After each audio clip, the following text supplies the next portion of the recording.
Ils font souvent équipe. Alexandre Santos est propriétaire d'une entreprise de location d'appareils électroniques pour la surveillance et la détection.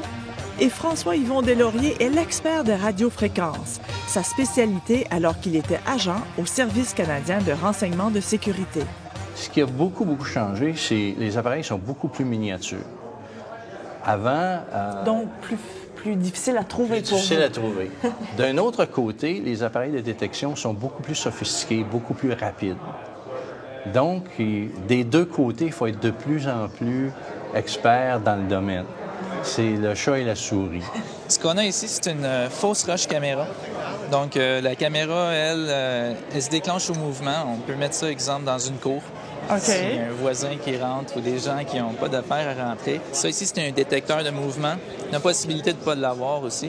La caméra se trouve être juste un des petits trous. Est-ce que ça, c'est populaire?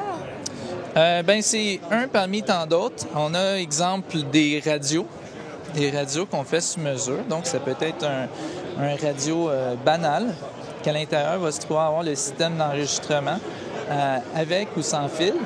Il y en a qui sont aussi autonomes. Et lorsqu'il y a du mouvement encore, comme la roche, le vidéo débute. Ça, c'est un classique. On a vu ça dans les films de James Bond et tous les tout à autres fait. films d'espionnage. C'est quelque chose qui est plus connu par le public et par les gens également, mais qui est très utilisé encore. C'est très portatif, c'est simple à utiliser également. Le stylo offre aujourd'hui une image en couleur, de meilleure qualité et peut enregistrer plus longtemps. Plusieurs de ces gadgets sont maintenant accessibles à tout le monde. Nous avons tous entendu parler de parents mettant une caméra dans l'ourson en peluche de leur enfant pour espionner leur gardienne. Mais il y a plus. Ça ici, c'est clé, démarreur à distance. Oui, ils enregistrent également, comme le stylo, donc audio-vidéo, qui est utilisé pour filmer des gens qui peuvent soit nous causer des problèmes ou faire des menaces verbales ou de l'abus psychologique. On peut extraire l'information, le transférer à l'ordinateur.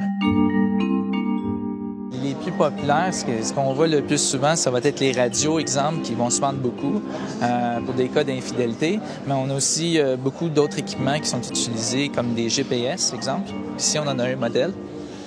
Donc, c'est un GPS qu'on colle sous le véhicule. Il faut être conscient quand même qu'en faisant ça, la personne qui conduit, il faut être propriétaire du véhicule. Sinon, on fait un acte illégal en posant ça sous un véhicule. OK, je ne peux pas mettre ça sous la voiture de mon collègue de travail, par exemple. Exactement, sans son consentement.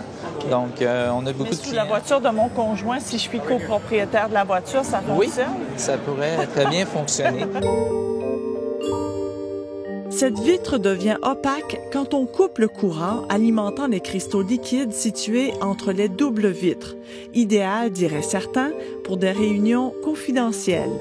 Il y a aussi des appareils pour faire la détection, pour trouver les micros et les caméras cachées. On a des caméras thermiques, exemple. Oui, ça... C'est beaucoup utilisé dans la sécurité. Elle va faire afficher à l'écran à l'arrière du produit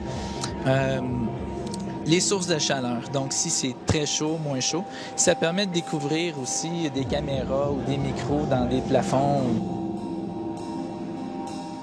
On a ici aussi un détecteur de jonction non linéaire. C'est un appareil qui sert à détecter de l'électronique pure. Donc, c'est exemple, on a un micro ou de l'équipement derrière un mur dans un plafond. Et là, à ce moment-là, on passe l'appareil sur les fournitures, exemple une table ou un mur, et ça va nous dire s'il y a de l'équipement qui est détecté. Et pour l'analyse des radiofréquences, le dada de M. Deslauriers, il y a ces appareils à la fine pointe de la détection.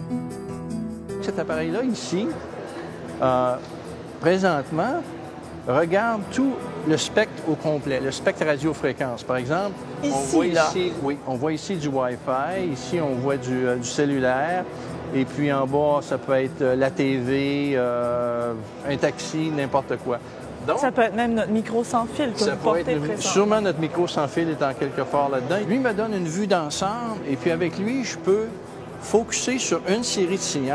Par exemple, on voit ici le Wi-Fi, et puis ici, on voit tous les canaux du Wi-Fi. Donc, cet appareil-là me permet de regarder un signal qui n'est là que pour une fraction de seconde. Et des gadgets, il y en a encore et encore. Les plus récents resteront cachés de notre caméra. Le secret est toujours bon à garder et la compétition cogne à la porte.